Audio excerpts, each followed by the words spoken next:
नमस्कार दोस्तों, बता दें कि सावन का एक गाना है जो काफ़ी तेज़ी से सोशल मीडिया पर वायरल हो रहा है।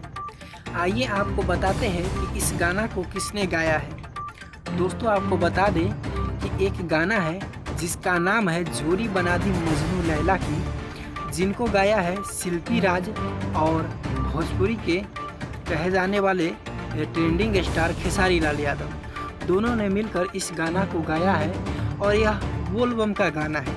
बता दें कि सावन में यह गाना काफ़ी ज़्यादा ट्रेंडिंग में चल रहा है। मित्रों आपको बता दूं कि हर रोज़ खबरें देखने के लिए हमारे साथ इस चैनल को सब्सक्राइब करें। और बता दें कि शिल्पी राज का गाना यह काफ़ी ज़्यादा तेज़ी से ट्रेंडिंग में चल रहा है। अगर दोस्तों आप लोग नहीं सुने हैं तो एक बार जाकर और इस गाना को ज़रूर सुनिएगा और शिल्पी राज को और खेसारी लाल से जुड़े रहने के लिए हमारे चैनल को सब्सक्राइब करें। और आपको जल्द ही मिलते हैं एक नए वीडियो में। तब तक इंतज़ार कीजिए। हमारे साथ जुड़े रहने के लिए आप सभी को बहुत बहुत धन्यवाद।